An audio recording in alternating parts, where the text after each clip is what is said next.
The following is a production of DallasCowboys.com and the Dallas Cowboys Football Club. How about them Cowboys? Yeah! Go Cowboys! This is Media Mash, a roundtable of Cowboys insiders dropping wisdom and offering sizzling takes on the current state of your Dallas Cowboys. Now, your host, Newy Scruggs. Cowboys playoff week. Let's ride. Jane Slater doing selfies. Start the show. Good. Tweet it out to your people. How can they follow you on Instagram, Twitter, Facebook? How can they get a hold of the great Jane Slater? Where you at? Where you at? Tell them where you at. At Slater NFL, at Jane Ashley Slater on IG. John Machota, the Athletic. What up, what up? Where can they find you? Oh, I'm on Twitter, at JONMACHOTA. You don't need to. I mean, I'm on the exact same thing on Instagram, so. There you go. Clarence Hill, 4-Star Telegram. How can they find you, man? Clarence Hill Jr. on Twitter and Chill NFL on IG. There you go. I'm merely Newy Scruggs. You don't care about me. You care about these fine reporters bringing information to you as it's Cowboys week. They're getting ready to face Tom Brady and the Buccaneers. You all have just left the locker room. So I'll start with you, Captain Jane. Ladies first. What you got? Let's hope the Cowboys do a better job than your TCU Horned Frogs against Georgia. Whoa. That was rough. Whoa. The Hypnotoads, I felt like they macrodosed themselves. They were a little out of it. We're going to talk about the NFL? Or? She just did. I'm gonna I just decided to start the show messy. I chose violence today. She just went straight at your neck. Nah, I love TCU. Straight I hated at your watching neck. it. I hated to see it. I did. But I think fans should be encouraged. But she wanted you to be miserable. No. Yeah, she. You know, the problem. It's a David and Goliath game, not dissimilar from what the national championship was. This one and this one, man. This one and this one. I said nothing. They just can't. I said nothing. You laying in the cut. I mean, you laying in the cut. You got a fresh haircut ready to lay in the cut. Let's be honest. Texas would have gotten demoralized against Georgia. I don't know. Last time Texas played Georgia, they did all right. Oh, stop. Stop the drama. I mean, do you want to talk NFL? I don't we're want to back. It's too early to derail your show. Well, we didn't talk to many people today. I think we were all trying to find Xavier Rhodes, who I keep saying Xavier Woods. I keep thinking it's 2017. Xavier Rhodes will play a full game. Yeah. They need help at cornerback. I mean, we've been talking about that for a couple of weeks. I'll give 100% effort every play. You can't be doing it every single play. Come on. No one can do that. It's just That's impossible. ridiculous. I'm 75% on third down, guys. Okay. We had that, and we had Tabasco in the eye in the same season. Amazing. There's some things we just won't let go. I'm sorry. You brought up Xavier Woods. I'm a great kid, but... Well, it's so funny. I said it on NFL Network today, and then I posted it. And, you know, sometimes when you're talking for a living and you've been doing a bunch of reports and traveling lately, sometimes you don't know what you say, which is kind of weird. It's almost like you black out when you're talking on air. And I didn't realize what I said. Oh, and that never happens to you? I'm sorry. What'd you say? I called him Xavier Woods as opposed to Xavier Rhodes. And... yeah, for a minute, I kind of like chuckle for a second because, I got that one wrong. But people were like, wait, they brought back Woods? I'm like, no, my bad. No, that Woods that's one of the Cowboy all-timers. I mean, that along with it's the Rams dude from Pac-Man Jones. We got to go further than that. And one of my all-time What do favorites. voluntary mean? What do voluntary mean from Darren Hambrick, along with Daddy Can't Pay the Bills on 512. Okay, this isn't a Cowboys thing, I don't think. No, but I always think of Clarence, and I know you're not the originator of it, but I always think for who for what. Oh, for who for what is one of the greatest quotes ever. Yeah. Ricky Waters. Ricky Waters at the press conference. Two of my favorite quotes are for who for what, and I love me some me. Yes, okay. That was great. J-Ron Curse is pretty good today. You know what? When you brought that up about like the locker room, I was thinking, I'm like, man, there wasn't a lot of like hard hitting, like great stuff or anything like that. But I'm interested to hear your guys' take on this. This is just the way I felt, kind of bouncing around to 4 or 5 different players. I just feel like the message was sent to the team: don't say anything stupid about Tom Brady. Like, it was just very, like, the answers were very down the middle. Like, it's about the Buccaneers. It's not just about Tom Brady. Like, it's just very, like, I feel like that message was sent by somebody in the organization. Like, hey, don't say anything that's bulletin board material this week about Tom Brady. As much as you might want to, talk a good game, or let's just not do that this week. Don't pull on old man's cane, okay? But J-Ron kind of said when they said he's 7-0 against you guys, and he goes, well, it's 2023. That's all he said. But it was like you could tell, to your point, he wanted to say Right. something, but he didn't. Particularly if you listen to that mic'd up segment where Mike Evans was like, "What's your record against the Cowboys?" And Tom knew it, and so everyone's kind of trolling that he knew definitively. I've had their number the last 7 matchups. Oh, I mean, And he has. Listen, listen. The truth is the truth. I mean, you can't run. That's why I hate when people say, "Well, you shouldn't taunt them." Well, if you don't want me to taunt you, don't let me get in the end zone. Okay, stop. This is a grown man game, grown man sport. Okay, and Tom Brady has owned the Cowboys. Let's just face facts. He's had success against the Cowboys. But my point, and I've been telling people till I'm blue in the face if I can turn blue. I don't know, maybe blue black. Anyway, if the Cowboys lose, it won't be about Tom Brady being the boogeyman. It's not about Tom Brady being dominant. It's about the Cowboys cowboying again, Right. okay? This is not a good Tampa Bay team, Tom Brady or not. Is it arguably? I keep saying this. I don't know for sure, but I think it might be Tom Brady's worst team.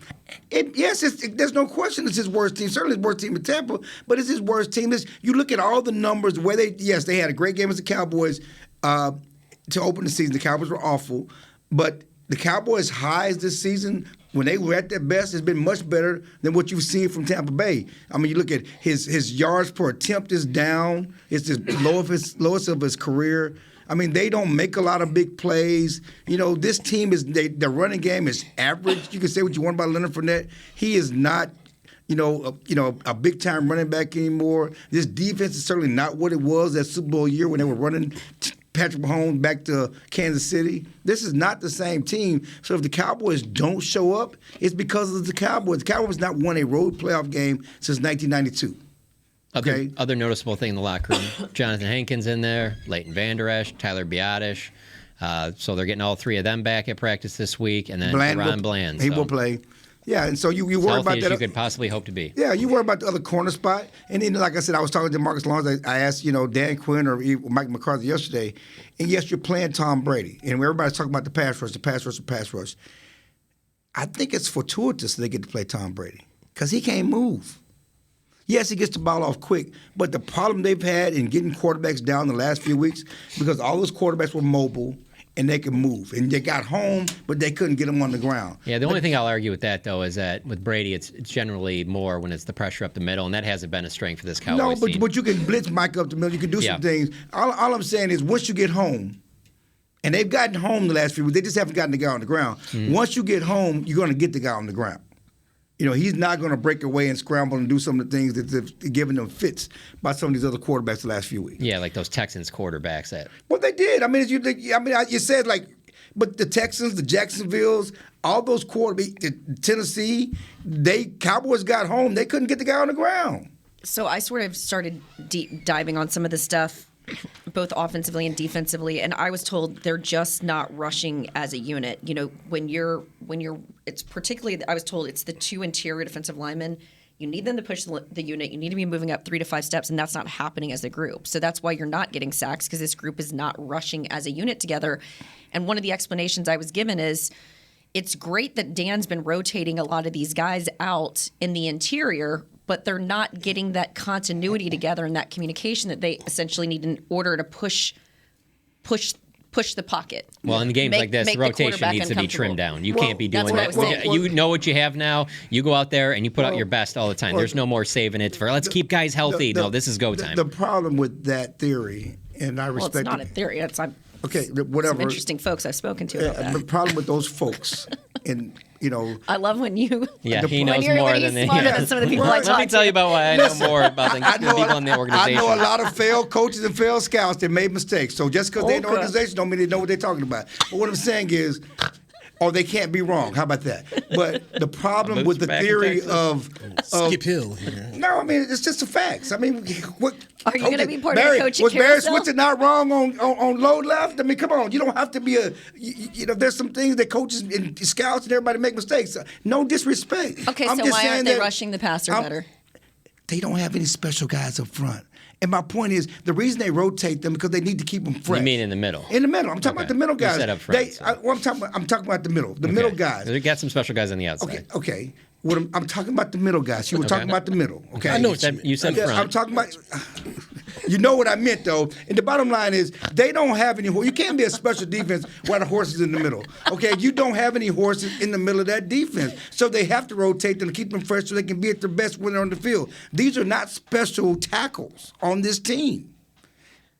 That's just point blank, period. So keep them out there to do what? To get tired? To be worse than what they are? I just don't buy that. Sorry. Hankins is going to play. Again, who is a run stopper, not a pass. We were talking about the pass rush. Leighton Vander Esch is going to play. Tyler Biotish is going to play. Mm-hmm.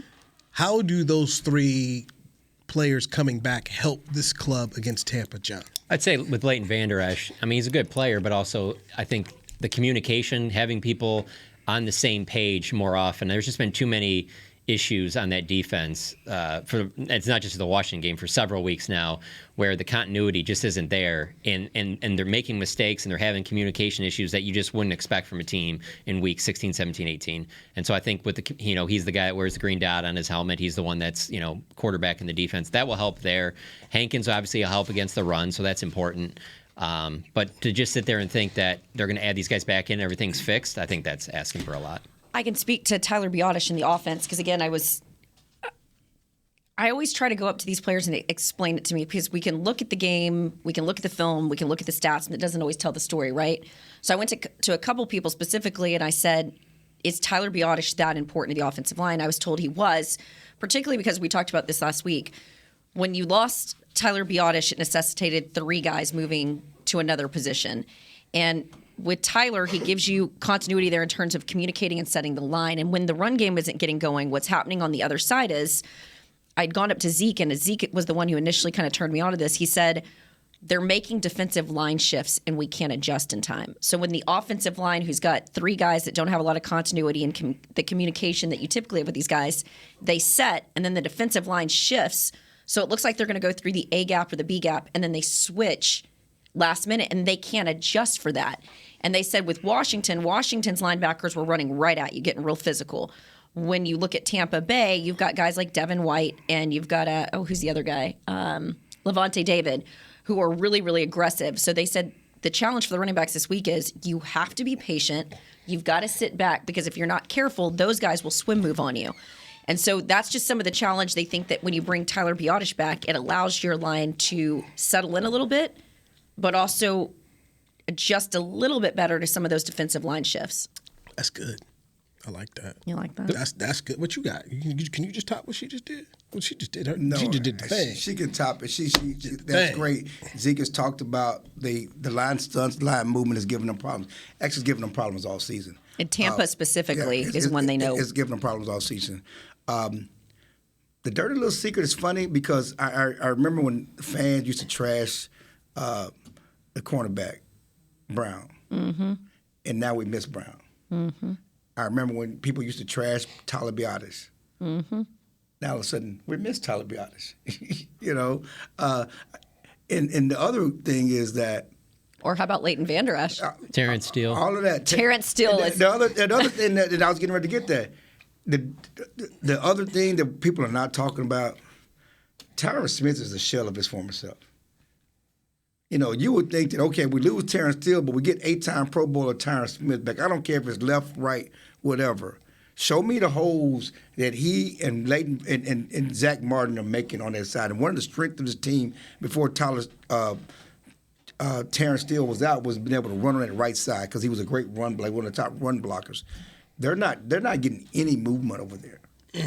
And you saw it in the Washington game. Tyron Smith has not played well since he's been back. Yeah, I don't know if they have great blocking from their tight ends though either. Oh, all of that. But they were the really same tight ends were out there too. Early in the season. Yeah.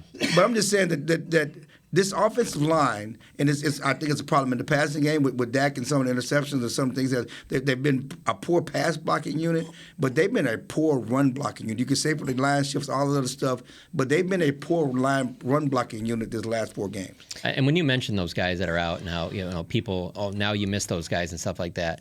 I think that you still, as talented as this team is, you still should overcome that and be able to win games, which they've done. The backstretch of the season, they haven't played well. But then that Washington game happens, and it just leaves you questioning everything because I agree. You sit there and you say, oh, they miss Anthony Brown right now or Biadasz and stuff like that.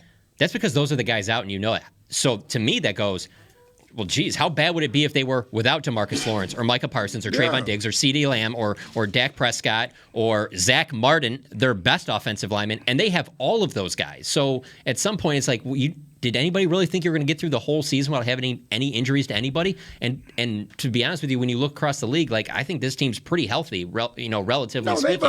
Every team's going to lose Look at players. the Titans. The Titans had nobody, look how they were able to put themselves in a, I would say, a serviceable position. I think to your point, I'm with you on the Commanders. Houston was the first red flag for me, and then when you get to Tennessee and you see Tennessee literally played nobody, and they had a backup. But then specifically this last one, it was all 3 phases. So you couldn't and they were playing for something. And that's what was alarming is you were playing for something. Yeah. And every single phase struggled. But the phrase that has set it all up has been He wants you to rap the run, the offensive run game. And that's helped them with the 3rd and shorts. You go back to the first game against Washington, they rushed for 64 yards. Second game against Washington, they couldn't run. He rapped. Okay. Clarence Hill. John Machota. Jane Slater. A troll just walked in. Black people, boy. I tell you. I mean, what is going on here? Media Mash. Take a break. Georgia and the science. Todd thought it would be secure to jog in the cheetah savanna. Todd believed the big cat repellent he bought online was reliable. And now, Todd is trying to be faster than this cheetah that can run 80 miles per hour. But the good news is, Todd has AT&T 5G that is fast, reliable, and secure. And he learned the best thing to do is stop running and toss her the backpack with the beef stew. AT&T 5G. Fast, reliable, secure. It's not complicated.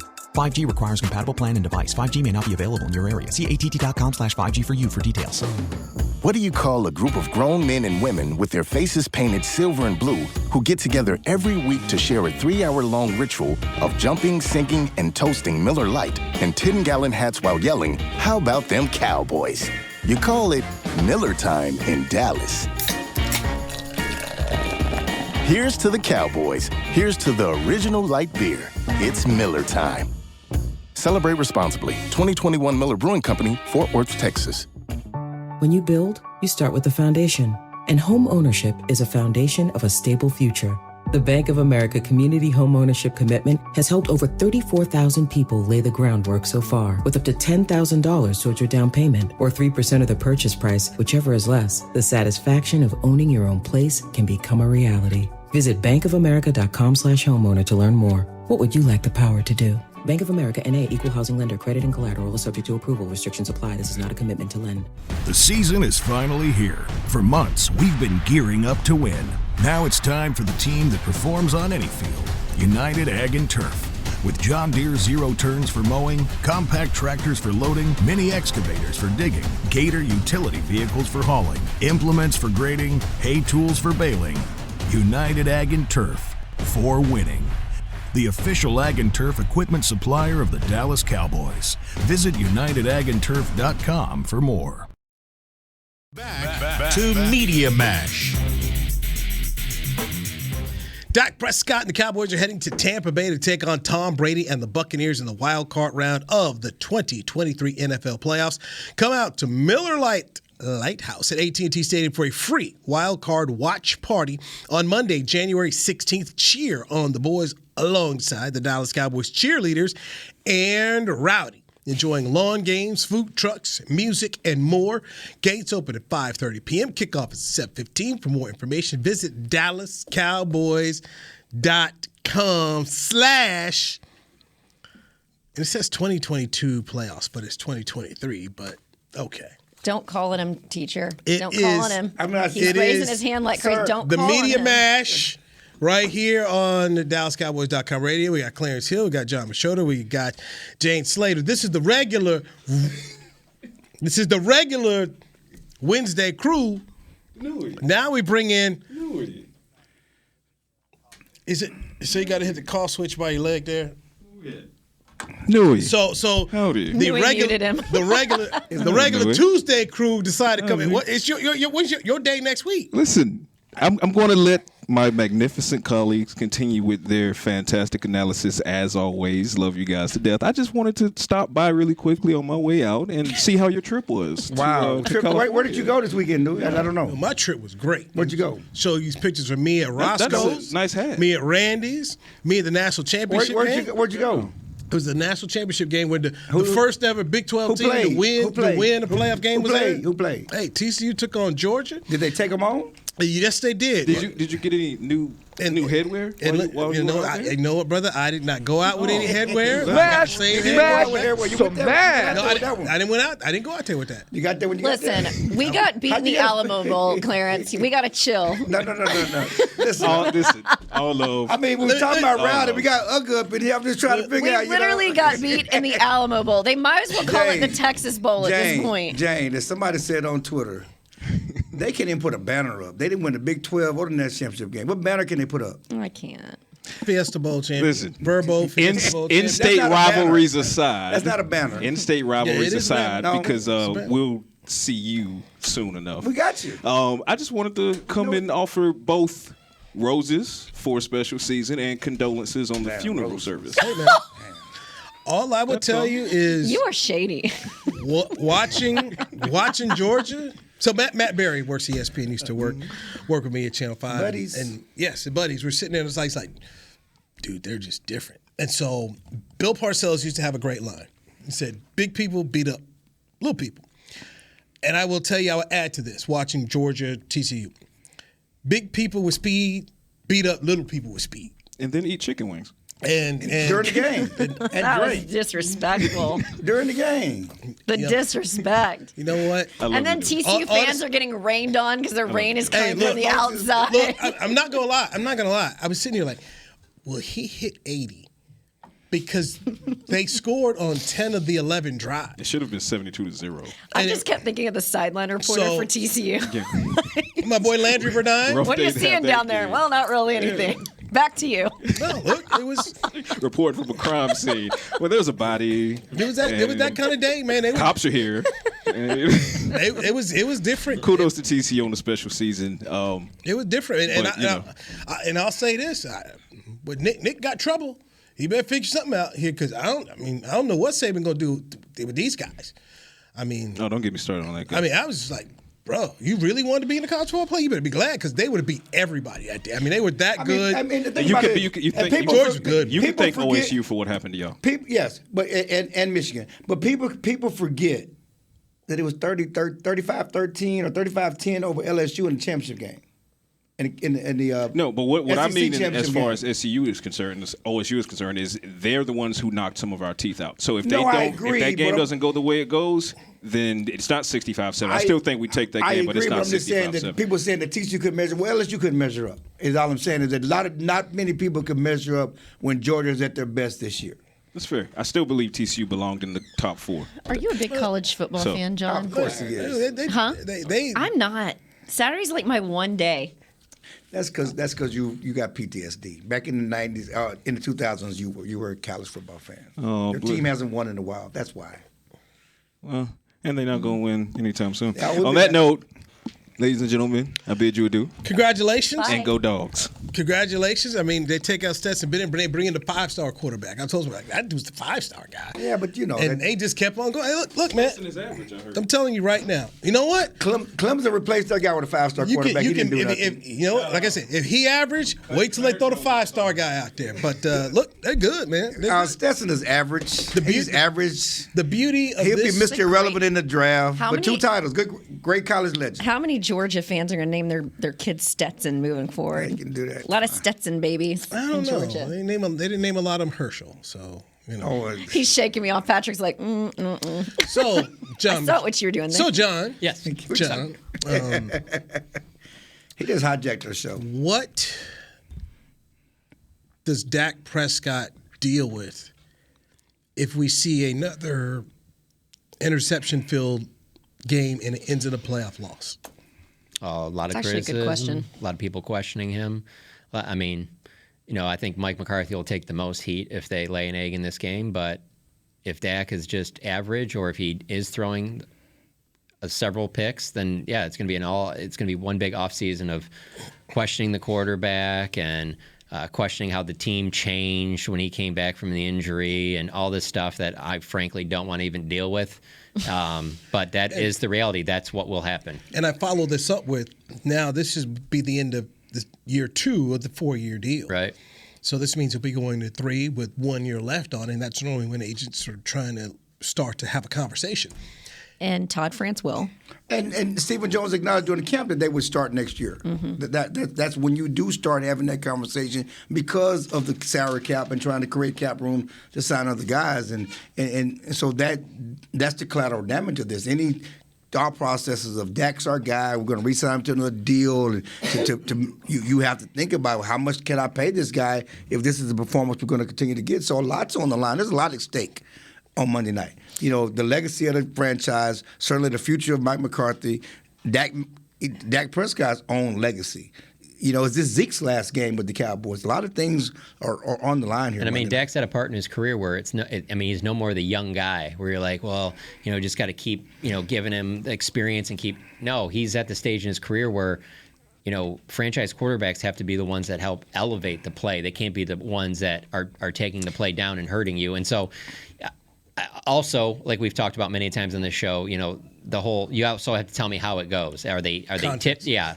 Like are they Noah Brown picks? Yeah.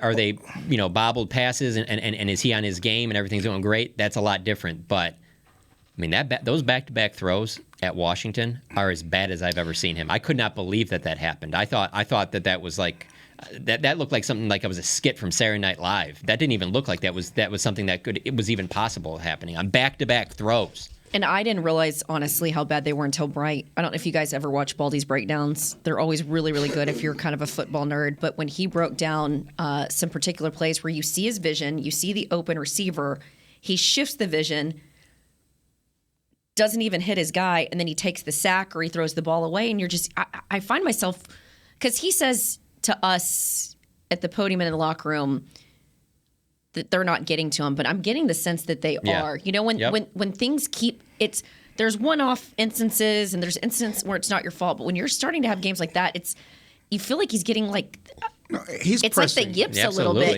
He's pressing. He's also feeling the rush, and he's having to move a lot, and I think that's part of it. Because it seems like he's jumping. He's getting out of there fast. He's not trusting the line. He's moving when he shouldn't. Doesn't have to. But Baldy was showing his protection was good. Right, but it's in his head. It's in his head. That's what I'm saying. He's pressing. He doesn't trust the line. So let me ask you guys this, because I'm curious about this. I feel like Stephen Jones and company in recent years are moving off of things quicker than what they used to. I mean, the one thing about this group for a long time was they were very loyal. Remember, it was like we had one of the oldest locker rooms in the league. Like they just weren't. There was a loyalty to players, which I respect. But I just wonder if they look at the Tony Romo experiment and how many years they kept Tony Romo and how they could have moved off that, and they apply that here with Dak. Because not that I'm saying they were questioning Dak during contract negotiations, but they played around with it a little bit in the sense that they didn't try to lock him up as quickly as I think some of us thought that they would. And so I just wonder if they apply the Romo logic. To your point, I think context is everything. So I think it boils down to how that game is played, how he plays against Tom Brady and the Bucs. But if he has a Washington-esque game, I just wonder if that starts getting in part of their thought process. And instead of having a Cooper Rush in here, that's your number 2 guy, if they start looking for a guy that's pushing him behind, because we've seen that be successful for some franchises, right? Like they've typically avoided a quarterback in here that pushes the franchise guy because they've always said it's a distraction. So I don't look at it from the backup quarterback or even the player standpoint. I look at it from if it looks Washington-esque, I look at it from an offensive coordinator standpoint where, this has all been, no, we want to keep Kellen, we want to keep growing, let's keep building this up, where it's like you get to a point where it looks like that again, that's when you start considering, well, maybe we do need to go in another direction of the way we're doing our offense. He might solve that problem for you and just go straight to Carolina. Well, I don't know how Carolina gets him the job. And then who do you bring here? Resume. Scott Turner? Well, the thing about Dak is in the Cowboys is a long time Jerry Jones and Stephen Jones watcher.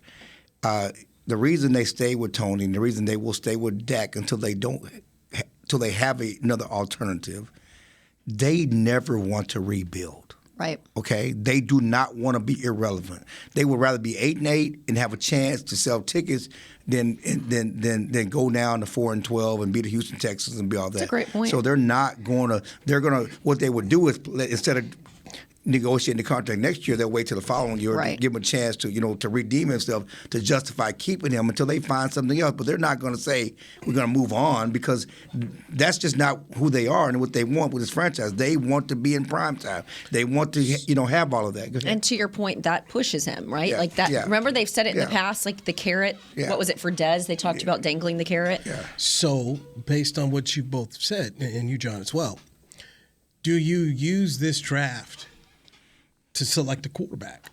Well, that's kind of what I'm throwing out there. I mean, like, I wonder if, because remember, Mike told us when he came in here the importance of the backup quarterback. Yes, but if you're not at the top of the draft, draft, out with Ben DiNucci. If you're not at the top of the draft, you're selecting you're selecting a quarterback to be a backup. You're not selecting somebody to replace Dak. And that's it's taking. It's a hypothetical. I'm just asking. It's taking a Brock Purdy, or even going down the whole Ron Wolf, where he was taking a Mark Brunell, he was taking an Aaron Brooks, he was taking a Hasselbeck. DiNucci, yeah. Listen, and the 49ers fell into Brock Purdy. They that was not their design. Okay, do they think Will Greer's their guy? Because Will Greer looks good in camp. Clarence, but you hope that. But you don't build, say, in case Dak doesn't make it, I got me a Brock Purdy. Yeah. I got Mr. Relevant. That's not how you build. That's not how you think. They have too many other needs to take a quarterback high. Things would have to be very bad Monday night for them to go in that direction. But once again, it's the mindset of what we saw from Ron Wolf, which is, hey, go get someone. Yeah. And even with Kyle Shanahan, I mean, all the picks you had invested in Trey Lance, and you still said, look, we're going to take a quarterback. The odds-on favorite right now is what Jane said. Will be Will Greer will be the backup next year. That's the odds-on the bottom line. The bottom line is they could take a developmental quarterback, but all those guys were talking about taking a guy every year to develop him. Ben DiNucci. That's what I'm saying. Mike McCarthy, when he came in here, he said that was his so philosophical they could take a quarterback, but that had nothing position. to do with Dak. It's just the philosophy of we need to take a quarterback and develop a young guy. Okay. Let's take another break. Our final break with Clarence Hill, John Machota, Jane Slater. I'm Newy Scruggs. This is the Media Mash on DallasCowboys.com radio. The season is finally here. For months, we've been gearing up to win. Now it's time for the team that performs on any field, United Ag and Turf. With John Deere zero turns for mowing, compact tractors for loading, mini excavators for digging, Gator utility vehicles for hauling, implements for grading, hay tools for baling. United Ag and Turf, for winning. The official Ag and Turf equipment supplier of the Dallas Cowboys. Visit UnitedAgAndTurf.com for more. Todd thought it would be secure to jog in the cheetah savanna. Todd believed the big cat repellent he bought online was reliable. And now, Todd is trying to be faster than this cheetah that can run 80 miles per hour. But the good news is, Todd has AT&T 5G that is fast, reliable, and secure. And he learned the best thing to do is stop running and toss her the backpack with the beef stew. AT&T 5G. Fast, reliable, secure. It's not complicated. 5G requires compatible plan and device. 5G may not be available in your area. See att.com/5G for you for details. This week! Did you get to work on time? Yeah, but I just realized it's Sunday. Little Sweet says head on home. Dr. Pepper's on its way. So sweet, unique. Baby, there's nothing better. I bet you've probably done something that deserves a Dr. Pepper. Did you invest your nest egg in an NFT? Yeah, and I don't even know what that is. It's a non-fungible token. Everyone's done something that deserves a Dr. Pepper. When you build, you start with the foundation. And home ownership is a foundation of a stable future. The Bank of America Community Homeownership Commitment has helped over 34,000 people lay the groundwork so far, with up to $10,000 towards your down payment or 3% of the purchase price, whichever is less. The satisfaction of owning your own place can become a reality. Visit bankofamerica.com/homeowner to learn more. What would you like the power to do? Bank of America N.A. Equal Housing Lender. Credit and collateral is subject to approval. Restrictions apply. This is not a commitment to lend. Back to Media Mash.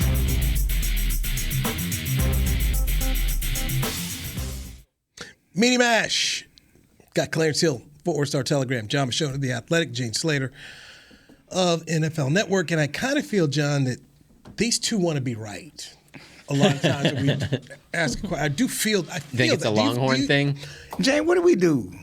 It is. We're just convicted. They just think they're big brother all the time and that they can just talk over everybody. This is Texas. Yeah, that kind of thing. Hook 'em. Yeah. What starts here changes the world. Changes this show every damn time. We can't help it. Do you know how smart you have to be to get into Texas? It's a good point. I got in through provisional, so full disclosure. I went to ACC my first year. Chill went to medical school. My daughter's going to medical school. Anyway, they smart like their mama, boy.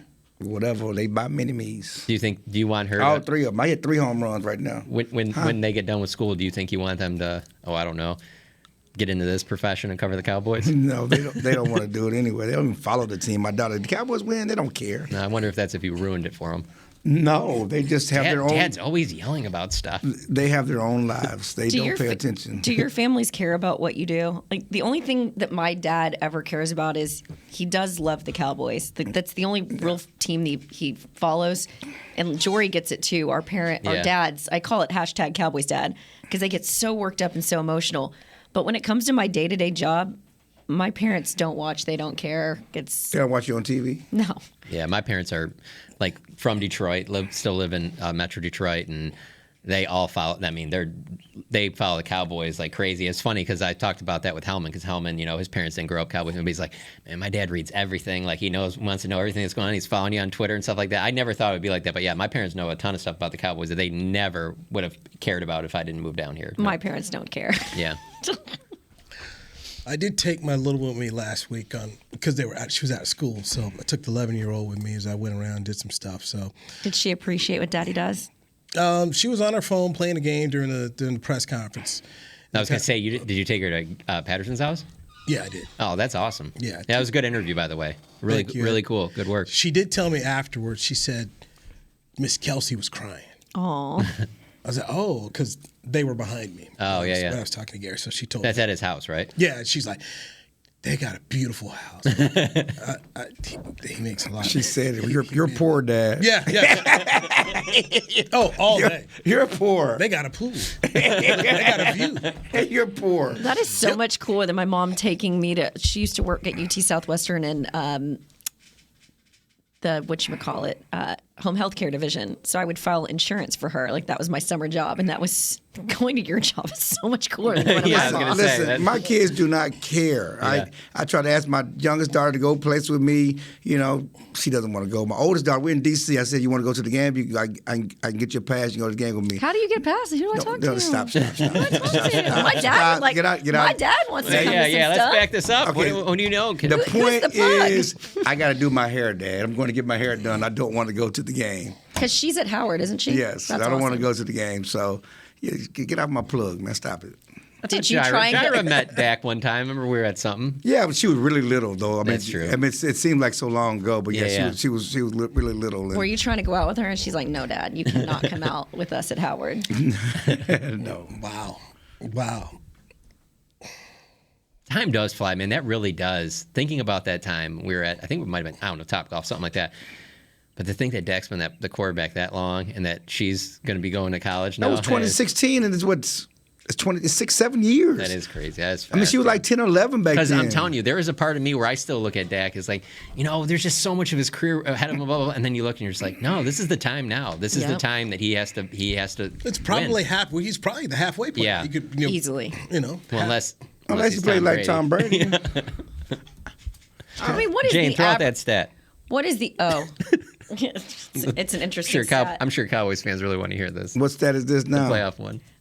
This coming from NFL Research Department, but I saw in here earlier that the Tom Brady has as many playoff wins as the Cowboys have in their entire franchise history. And it's what's so crazy is the Cowboys is one of the winningest franchises in NFL history.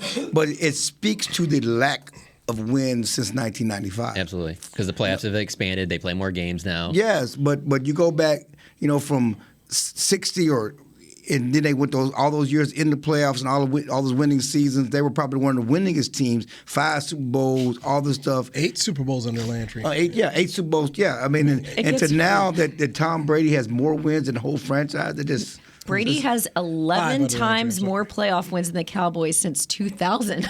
Right. I mean, it's about now. It's about what's happened since 1995. 14 consecutive playoff appearances. Last missed the playoffs in 2008. I mean, that's insane. And piggybacking on that, that's part of the weight on this team that people on the outside feel. When talking to Dak, the pressure on this team to win is because of all the failures in years past. Now, this team itself cannot focus on that because that had nothing to do with happened in 06, 07, whatever else, 1998, 1999. Talking to Jerron Curse, he talked about it today. We want to win for this team. We want to start and we want to win this playoff game. We want to beat Tampa Bay, not celebrate. We want to do it for this team, not because of all the failures of the past. Well, but failures you cannot, of last year. Oh yeah, but not for all the years of failures of the past. This is to me is not a one-year thing with the Cowboys. No. This is a second year of this group. There's a lot of guys in that locker room that had that bitter taste in their mouth. For this locker room, I'm talking about for the fan base. I'm talking about for the media. Right. For everything that we build up, it's about the gap in the failures since 1995. That's heaped on top of last year for this team. Well, and Mike McCarthy took a little exception to what you said today, but I knew where you're going with it. When yes, he did. When you asked him about the players being, what was it, nervous last year? Those were his words. And I think all of us sort of jumped on it. Like, your job as a coach is to make sure that your players aren't nervous, because if you're prepared, I don't know about you guys, but when I've done my research before I come in on Wednesdays, I feel prepared. I'm not nervous talking to players that I'm going to say a wrong opposing player on defense or offense, etc. And so, but I think it is keenly aware to him that last year there was a lot of scrutiny about. It's one thing to lose in the playoffs; it's another to lose the way that they did. Right. And so I think, and then to your point about Dak, I think a lot of us can look at that and say Dak's situational awareness in that situation wasn't what you expect from your franchise guy. So that's why context is everything. Losing to the Bucs, I don't think, is the end-all be-all for this team. It's going to be how they lose if they do lose. Yeah, but what if they win, guys? Yeah, let me piggyback on that nervousness and whatever you want to call it, angst, whatever you want to call it. It's all because it's new and fresh. And one thing they said about being back this year is not new, and one thing they feel more confident this year because they went through last year. But I know this. What you know? And I'm not a coach, and What I've never, know, I've no, been, you're not. I've been a coach. I've coached, And the coaches in the front office would like to remind you of that kindly. But if I feel that my team has angst, whatever you want to call it, nervous before a playoff game, I'm not telling the media. Well, I'm definitely not telling the media, but I'm not letting them walk out of there with that mindset. I am shaking the bowels of that locker room and saying, "Wake the hell up."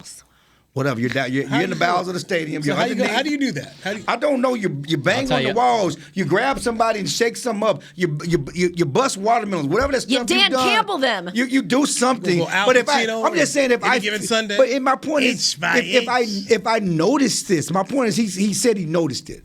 If I noticed it, I'm not letting them walk out like that. That's all I'm saying. I cannot let them walk out knowing that they're nervous or angst or whatever else when the other team is walking out there loosey-goosey with a boombox, and your team is walking out there on eggshells. I cannot do that. Well, I know, but think about how they won the week before heading into that game. I don't know. I think it was probably something he noticed in retrospect. I don't know if, in the moment, given their win the week before against said Philly. He noticed they were nervous. He didn't say in retrospect. But he I'm said, saying after the fact. Okay. There's also something to be said for, while that stood out to me more than anything at the end of the season when that was mentioned, I will also say that they play a lot of games. And much like the talk coming out of this past game about how it was a bad week of practice, trust me, there are plenty of bad weeks of practices and the team dominates on Sunday. And there's plenty of great weeks of practices and the team lays eggs on Sunday. So there's a part of me that also wonders, did whatever Mike McCarthy see from that team look like something he had possibly seen from the Packers teams in the past, and it didn't cause a problem? Maybe he was like that. I'm just saying he's been around a lot of playoff teams. There's no doubt. But when you admit it to the media, though, right. we gonna scrutinize and talk about it. And I honestly hated that for. I think you blowed it up. I honestly hated that for Mike. Your team is nervous because I'm going. I'm going where you're going. I hated it for Mike because I think all of us have gotten a better sense of who Mike is this offseason and then this year.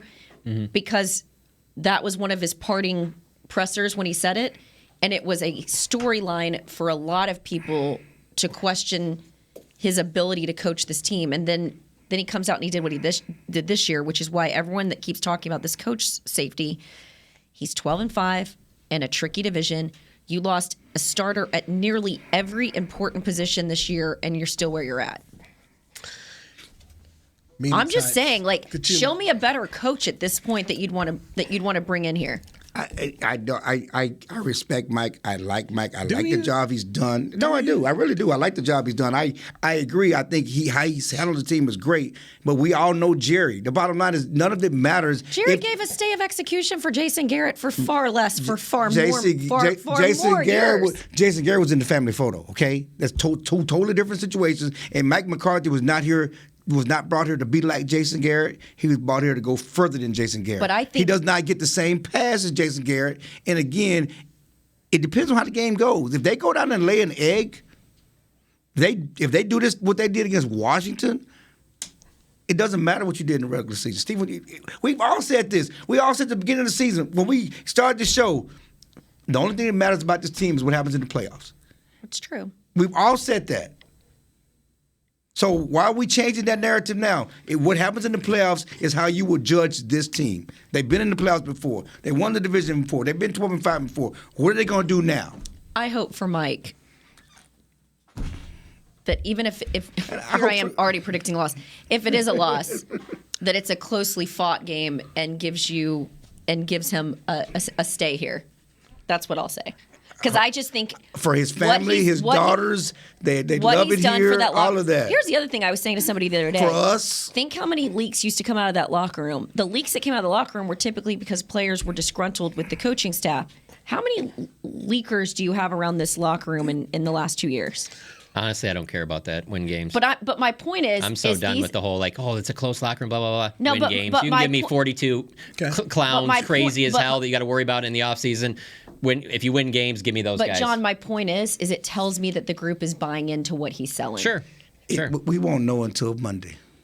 I just believe because I used to buy into that stuff a lot. I mean, there was a lot of times with Jason Garrett where I was like, man, this is a close team, these guys or whatever, and then they'd go. There were a lot of guys that sang like mockingbirds. Oh, well, they love Jason Garrett. They love Jason Garrett. They love the coaching staff. I'm just saying, I don't care about that stuff anymore. Give me the most talented guys. Go out there, win playoff games. Get this team back to a Super Bowl, and honestly, if that happens, I don't care what goes on in the locker room. You know, I'll be interested to see if Mike sits down and talks to someone about some of this stuff. You know, just hey, how do you really feel? Like Pelissero. If he talks to Pelissero, get it out there. That's what I want to say. But when? About the whole job. When? This week? No way. No, that would be foolish to do it this week. No, you can't do it. that. After the season, well, sure. after the season last year, remember, he made some right. The Rich Eisen show, yeah. Yeah, I felt like he kind of stood up for himself a little bit. Right, but and after season's fine. Just like Jerry on the radio. Okay. That's right now. You have to say that right now. But after the season, it's not productive to say 100%. Anything else. Although I would submit that Jerry kind of calling out some of the other players this year, CeeDee Lamb specifically, I think helped. But I don't think it helps motivate your coach. Yeah. Jane, this was fun. Always fun. John, fun. Clarence Hill. Thank you. Thank you, sir. He's not talking, he's checked out. That part wasn't fun. Wherever Patrick Walker is, thank you for crashing the show. Enjoy your second championship. I'm Newy Scruggs, Media Mash. We'll talk to you tomorrow right here on DallasCowboys.com radio. This has been a production of DallasCowboys.com and the Dallas Cowboys Football Club. How about this, Cowboys? Yeah!